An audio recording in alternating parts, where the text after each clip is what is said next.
What's up, everyone? Welcome to another episode of Fools Get Clicked to Podcast. We highlight people's comeback stories.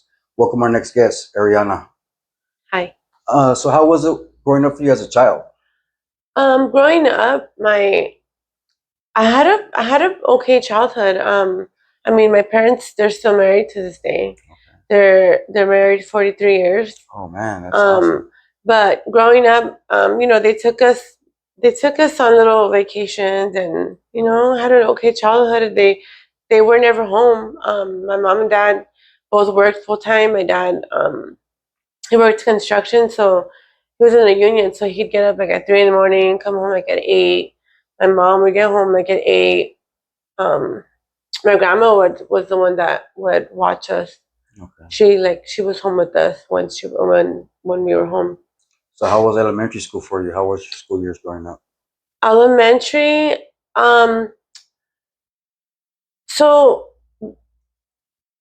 it was good. It was good. I always kind of felt out of place, and I guess I'll get into it. I'll get into that in a little later. But I always felt out of place. I never felt like I belonged with my class. I always felt different. Why was it?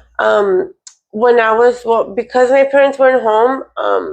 I had a family member that he was 16 at the time, and I was between the ages of 4 and 6 that it was happening on and off. He molested me, and he'd have his way with me when my parents were gone. My mom and dad were at work, or my dad had a show because my dad used to play in a band too. So when they were home, sometimes they'd go on a show and they'd leave me with my aunt, and so he would have his way with me. So when that happened, like the family trips I mentioned, and like the school things that we did, and the school, just being in class and with other friends, I always felt different, and I didn't know why. I never knew why, and now I know. Yeah. But back then I didn't. I just felt off. So that carry over to your junior high days, or when did it stop? That stopped.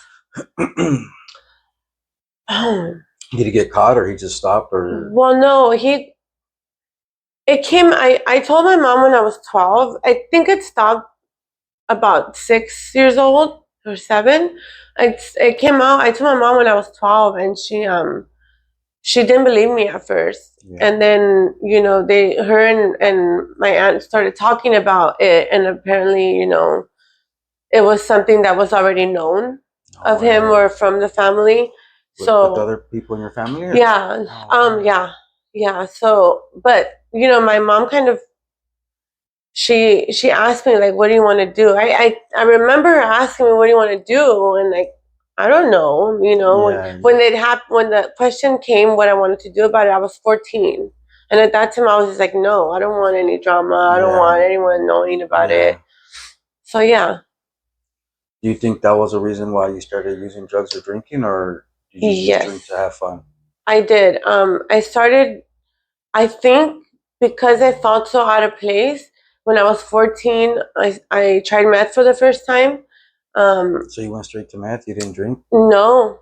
No way. I started using meth when I was 14. My cousin introduced it to me. Yeah.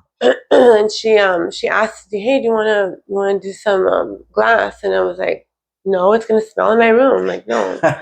And she said, "No, stupid. Like, we sniff it." And I'm like, "Okay." So I tried it, and in trying that, I started hanging out with her and her friends, because now misery loves company, right? So I started hanging out with her and her friends. I started seeing that I got more friends, because a lot of the girls that were in high school with me were also doing meth. So that's where kind of it stemmed from. Yeah. Yeah. And yeah. So you just sniffed it? Did you smoke it or slam it? No, I smoked it later on in adulthood. I smoked it, but I used to sniff it mostly. So how many years do you think that so you started in high school, you said? I started in high school. So did it affect your schoolwork or anything? Did you graduate? I don't know how I managed, but I was flunking I was behind 2 years. In my junior year and senior year, I spent making up my freshman and sophomore year.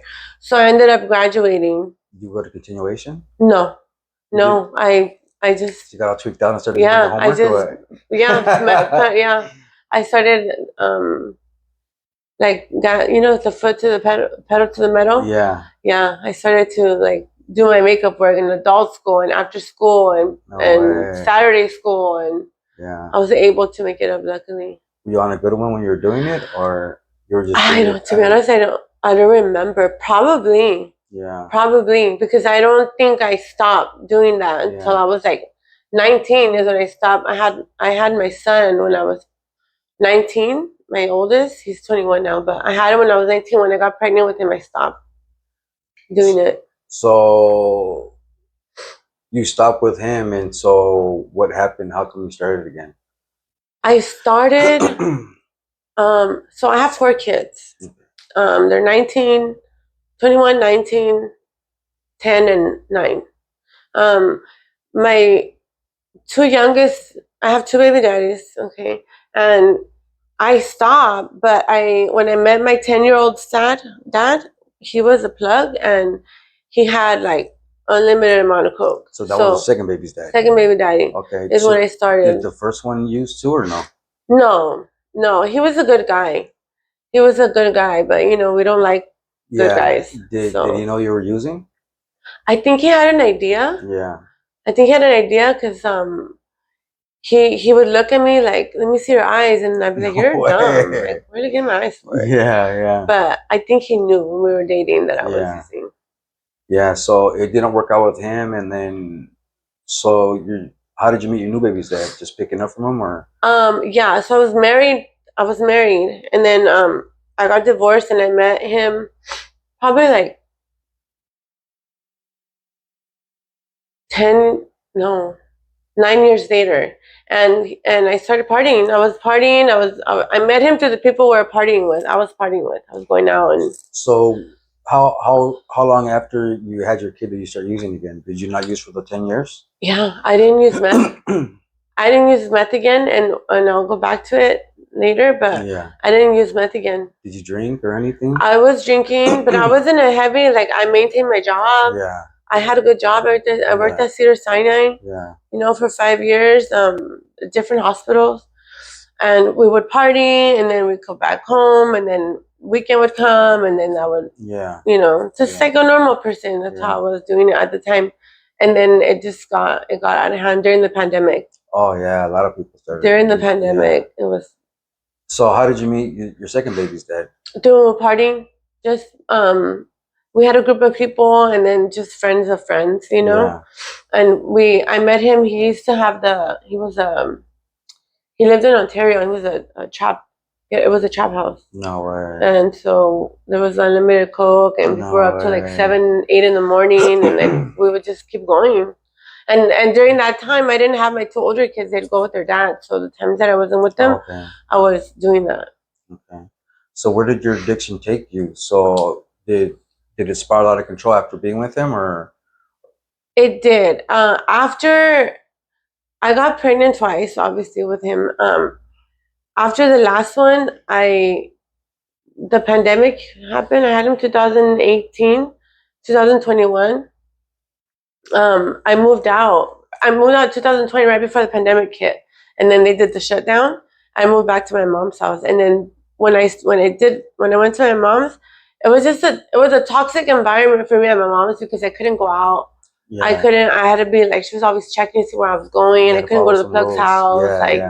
She had a camera to see what time I would leave. So I couldn't. So it just spiraled. It spiraled at that point in 2020. So, so with each kid you stopped using, you never used while you were pregnant? No, by grace of God, I didn't. Okay. Probably like 8 weeks into, because I would find out late or whatever. But no. As soon as you found out, you stopped. Yeah. So why would you start again afterwards? Just because the urge to use, or? Yeah, that was just our way of life. That was just a normal thing to do, and I thought it was okay. Like, I'd get home from work, I'd take a bump, I'd have a beer or a drink, and that was just the normal thing. When did it start impacting your life negatively, where it started becoming an issue? Um, so I, it was already getting bad, like 2021. I have, it's kind of a sad story, but I had a friend, a childhood friend that I met from when I was 15 years old. He passed away 25 years. We were like best friends for 25 years. And we met 2021. I mean, we ran into each other again 2021. We got together. Everything was good. I was still using and drinking. He knew I had a problem. Like it was like I started losing my jobs. I No lost my way. jobs. All jobs I would get, I would lose. And then How would you lose them? Just not showing up? just not showing up, getting there late, drinking, using. I'd be doing coke on the job, you No know, and then way. I'd get too lit and then have to like drink to No like way. yeah, All yeah. right. So, did you ever get incarcerated because of your use? No, No. no, and I didn't get no DUI, no No incarceration. I way. You're was lucky. pretty lucky. Yeah. Yeah. Did so during all this time you had all your kids, or During this time, I still had my kids. no Yeah, way? Did they know you were using, or did they have any clue? they had no clue at the time. No, I mean, I'm sure my older ones were like 12, Yeah. 13. They might have suspected it, but Yeah. no, it wasn't as bad as it got till Yeah. after. Did CPS ever get involved? Did Yes. any of your baby's dads like call them on you or your family members? No, my family members called them on me 2022, and you know, I started. I just want. That's all I wanted to do was do coke. I just wanted to do coke all the time, and then I had no job, so they called DCFS on me. Who Um, called them? one of my aunts, and I think my dad, but still has yet to be revealed. Yeah. But I mean, It doesn't. yeah, it Yeah, doesn't matter. Yeah, it was matter. rightfully so, right? Right. Yeah. So when it got out of hand was my boyfriend, who was my best friend for 25 years. He passed away the same year that they called DCFS on me. No He way. passed away. He How'd he actually pass used to away? live around here in Anaheim. How'd he pass away? He had bad coke and it was laced with fentanyl and No he OD'd. way. No, that's fentanyl's in everything, dude. It's Yeah, so scary.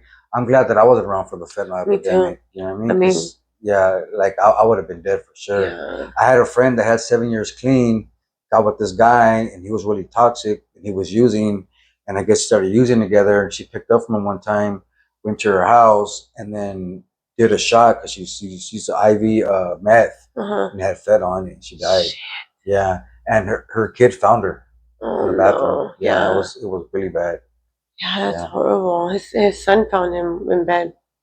So he snorted some coke and then Yeah, he snorted coke, and actually that day, I was 3 days clean.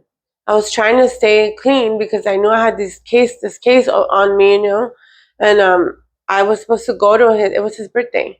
He passed away on his birthday, no way. and I was supposed to go, but I was trying to stay clean, and I stayed home, and so they went out. I had a blast, and that happened.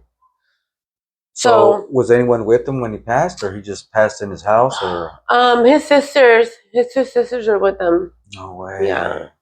Did they catch him overdosing, or They how did. did they find him? They caught him overdosing. He went to the hospital. He went back home. He survived. He went back home, and then he wasn't supposed to go to sleep. He AMA'd from the hospital. No way. And went home, and he died That at home. sucks. Yeah. Yeah. That's the thing about opiates, man. They can sneak up on you. Yeah. You're not supposed to fall asleep when they're Yeah. So, what happened with the CPS case with your kids? So they took them away. So once he passed away August of 2022, and they took the kids away April of 2023. So when they took the kids away, when he died, I went ape shit. I went crazy. I started using more. I started trying to OD. I didn't. Thank God I didn't. But I tried to OD. I was going out. I didn't care what my parents were saying. And then when they got taken away and I had to move out of my mom's house, I was homeless. So I packed all my stuff in my car. went to the trap house. I went to all my co-connects, and like shortly, after that, I wasn't able to get coke from it. Like nobody wanted to front me coke. Yeah. So I started doing meth. So I started doing meth. It was that's how you started doing easy. meth? Okay. I started doing meth again. Nah. Yeah. So where did that take you? So I started doing meth. I moved in with a family friend, relative. To this day, I'm not sure what that was, but What do you mean? I moved. I moved in with this guy. Yeah. It's kind of. I moved in with him. I don't know if he's my blood relative yet or not. No way. Because he said we weren't, but That's we were crazy. fucking using. So No like, way, yeah. I know it sounds stupid as fuck, but Yeah. he lived in Hollywood. He gave me coke to say that he had coke, and then he started putting meth in it. No way. And then he told me that there was meth in it, right? No way. So that's when my thing went like up. That's when I started to do the meth, when he reintroduced it to me, because I didn't have no more coke. Nobody wanted to friend me, and that was the next thing that I was able to get. So I was homeless. I was homeless, and then I moved with him. I lived with him for 2 months. He started to abuse me physically. We used to walk around Hollywood till 3, 4 in the morning, looking for dope. How did you guys get the dope? Just trying to pick up, or you guys had money? We had a connect. Okay. We had a connect, and sometimes they were in downtown, like off San Pedro and Fifth. No way. So they were hard to get to. So like during certain hours, right? Because we'd be waking up at 10 o'clock, like p.m. So I remember walking through Hollywood. I had to walk with my head down because he would fuck me up, and I'd have like bruises, and I'd look up and people would be staring at me like, damn, this poor girl. And he was all tatted all over his face, and like he was bad. He started to want to pimp me out. He was talking to me about what we were gonna start doing because we needed more money, and that was bad. And I was still maintaining like my kids' visits. Yeah. I was still managing to go, but he had broken like my phones, and so I was down to like a cheap phone. I was just doing real bad. No way. And then so I escaped from him. I say escape because I had to run out of the apartment. He had like deadbolts on the door. Like he was a super paranoid freaker, like to the max. And I was afraid of him, So I had to escape while he was in the shower. And I had like the day before, I was already putting like some of my things by the door without him knowing, so that I could just grab my shit and go. Yeah.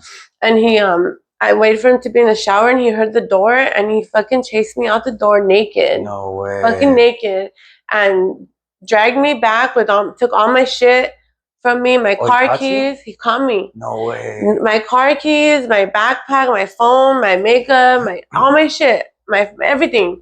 So he kept my car. He took it to Figueroa and 6th, left my car there, got impounded. I was there with another guy and looking for somewhere to go. He asked me if I could. I asked if I could borrow his phone. He let me call my kids because I was supposed to have a visit that day. Called the kids, told them I couldn't make it. I had some ribs broken at the time too, so. He broke your ribs, or? Yeah, he broke my ribs. He fucked me up bad. Yeah. He was socky like a guy, or what? Yeah. That's crazy. Yeah, and I kept going back. My that's where my disease took me. Yeah. I kept going back to that because I had plenty of chances that I went to visit my kids, and I would still go back, knowing what's gonna happen. Yeah. And Is it out of fear, do you think, or just out of like codependency? It was a fact. I had nowhere else to go. Yeah. The other plug's house, who was a friend of my boyfriend that passed, but his girlfriend had moved back, so like I couldn't stay over there anymore, And so I moved in with the guy. He was actually a cool guy, but I fucking knew him like the whole 10 minutes, before he was like, "You could stay with me, like it's not a problem." And I'm like, "Oh, cool, thanks." And like he didn't try nothing weird. He wasn't like, he was a tweaker too, but I moved with him, and then I go back to my old plug along with the girlfriend and my boyfriend's friend, and it was my boyfriend, the past friend. I ended up fucking moving in with some other guy, and this other guy he had money, he had a place for me to stay. He would drive me around. He was a good guy. Like, I thought he was a good guy, a good guy. Yeah. And we would do dope. That's all we Yeah. would do. We did Yeah. dope, and he would take me to my visits, and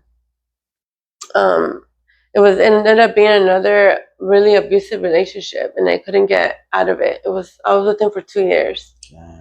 Yeah.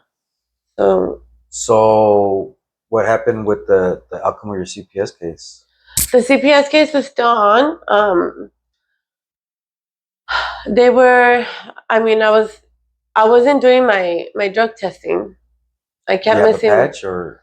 Huh? Did you have a patch or did you have to go drug test? No, I had to go. I had to go drug test. There was days where I would stop using for a few days, but then I stopped in order to try to dilute my urine. But then I stopped being able to do that because I couldn't stop. Yeah. I couldn't stop doing meth. I couldn't. I couldn't stop drinking. I didn't want to do that. Like I didn't. The disease wouldn't allow me to give a shit about my kids no more. Yeah. Like I was happier with this guy. I was so in love, and I was smoking and drinking all day. Like that's all I wanted to do. So what ended up happening with the guys that you were staying with, the last guy? So how did you leave that relationship? This last one, the one that I was with for 2 years. The only good thing that came of him is him showing me what a treatment facility was, because I had no idea what rehab was. Okay. Had no idea what detox was. How did he show you about that? We had some really deep conversations, and he wanted me to get my kids back. The intention was there, that. But he wanted me to get my kids back, and we were still doing what we were doing, drinking and smoking, and but that was the fight. Like he was trying to get me clean, but he couldn't say no to me either because he was doing dope too, and we were just a vicious cycle. But he showed me where the detoxes were. I got into a few detoxes. I did a few detoxes and a few treatment centers. So did you complete them, or you just left MA? I completed. I completed the detox. The detox for me was fun because they put you out, crash out. It's a good little quick fix, and then I'd get out and I'd pick up a bottle, and we'd have some dope left over, and we would do it. We even tried doing it together. No way. Yeah, we did detox together and treatments and all that. Crazy. Yeah, but the treatment center that I was at last, that I came out from, I left there at, I think I had 60 days clean, and I stood with him for a year in my clean time. No way. So I stood with him a year in my clean time, and we lived together. Was he clean? He was clean. We both got clean together. Okay. Yeah, we got clean together. His abusive behaviors were still there, and I was there because I was I felt like I was almost getting my kids back, Yeah. So yeah, I did complete the treatment program. So was it like a commercial insurance, or was it like? I had yeah. So I realize right now that all of the relationships that I had with the men that I had the relationships with, they were always transactional. It would be me moving it. They had to have something to offer me. That's how I was getting by. Yeah. The way I was getting by. I didn't want to be on the street because I already knew where that was gonna take me. Yeah. So he had good insurance. He had a good job. That job gave him a lot of chances too, like rehab and all that stuff. What did he do for work? He worked for the city. Okay. Yeah, so he had good insurance. So I had good insurance at the time, and I completed that one with good insurance. It was Casa de las Amigas in Pasadena. That was the last one I did. So when you got out, so did you have a treatment plan set up for you? Like, what was your goal? Yeah. So yeah, when I got out, I did the IOP, I did intensive outpatient, Yeah. and then I did meetings. I did a lot of meetings. I did the IOP. I didn't want to leave the treatment facility. You know, I wanted to stay as long as I could because the social worker told me that if she said, you know, you don't need to get your kids back. Like you can just finish doing your thing because she saw the boyfriend I was with, Yeah. living with. She knew that there was abuse going on. Yeah. You know, and though she didn't know yet, she suspected. She suspected, Yeah. and she would tell me like, if you don't want to get the kids back right now, you don't have to. Like, I just sign them over to your parents, and then you could just go to family court later whenever you're ready. Yeah. But I was like, fuck that. Yeah. I knew that if I didn't do it the way that I you know, through the court, Yeah. at that time, the opportunity that I had, that I wasn't gonna get it back. Yeah. I was just gonna go back to my shit. Yeah. I already knew that. And I didn't want to be, you know, I'd heard a lot of women's shares and in meetings, and I didn't want to be the mom that didn't get her kids back. Yeah. You know, and that's not to put down anybody, because we Yeah. all have our different stories. Yeah. You know, different journey, and that was the one thing that I didn't want to happen to me yet. Like, Well, like your story, you got your kids back, right? I did. So your story could help people like have them with hope. Yeah. You know what I'm saying? Because a lot of people, they don't know, right? Like I know females out there right now that haven't had their kids for like 5 years. The parents have custody or they're with foster family. Yeah. You know what I mean? And this would give them hope. Yeah. You know? It wasn't easy. Yeah. So you stayed clean after the treatment program? I did. I stayed clean. I didn't have any more relapses. When did you end the relationship with the abusive guy? I ended it, but I ended it about a year ago. I have 2 years and 2 years and 3 months clean. Congrats. Thank you. That's awesome. So I ended it a year ago. Very fresh, but how did you end it? I moved out. Was probably a little bit. I moved out before. I moved out like a year and a half ago, something like that. I just moved out and I got my own place. I applied for some housing programs, and there was one in Upland that I was at, and that one housed me. I've been there for a year now. So he didn't trip that you moved out, or he didn't try to stop you or anything? He did, but I left. You know, I leave when people are not home. Yeah. So yeah, he was home. He was at work. Yeah. I'm fucking San Fernando Valley. Yeah. And I was at the house taking all my shit out. Yeah. You know. Did he go look for you or anything? Yeah, he did. But I told him, you know, if you try to come to my sister's house or wherever I was staying at the time, and when I had first moved, I was gonna call the cops, and I meant it because I was done with the. Yeah, for sure. Yeah. 100%. So, what's your life look like today? So today I just moved. I can say my city, right? Yeah. I just moved to Baldwin Park 2 weeks ago. It's a more permanent housing, because the one in Upland was temporary. I moved to Baldwin Park. It's my name. I've had my job for over a year now. That's right. What do you do for work? I'm an LVN. That's right. Hell Yeah. But I moved. I've had my job for over a year now, and you know, like I always tell people, my car has my name on it. That's right. My tires all match. I got them at the same time. Yeah, you know, they're not like different. Yeah, different tires. Yeah. Yeah. I'm good, dude. I do 6 meetings, 6 NA meetings a week. That's right. 6 of them a week. I have 5 commitments. 1 commitment almost every meeting. That's right. My only day off is Monday, and the kids have boxing every day. Cool. I take them to boxing. They're done before my meetings, so we have a busy schedule. That's right. Yeah. So, nice. What's something you could say to one of the viewers out there that might be struggling, or some advice you might be able to give them? My advice would be to, you know, like they say, it sounds kind of cheesy, but keep coming back. You know, don't stop going to meetings even when you don't want to. Reach out to people. If you go to meetings, go high to meetings. You know, just keep going. I think that's what's important. I have a sponsor. I'm doing my steps. I have fellowship. There's a lot of people that I'm friends with, that I've made family with. Yeah. You know, they're my foundation. Yeah. I have this strong foundation around me. I don't hang out with people that drink and use. Yeah. There's just not. It's not negotiable. Like Yeah. I mean, if I need to, like with family and stuff, Yeah. I'll be there for a little bit. But Yeah.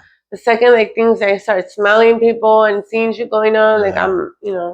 Yeah. But yeah, that's what I would. Yeah. So like for me, it's no matter what, don't pick up, right? Life happens, like you might lose a job, your girlfriend might cheat on you, you might lose a loved one, right? But as long as you don't pick up and keep pushing forward, like stay clean, everything will work out.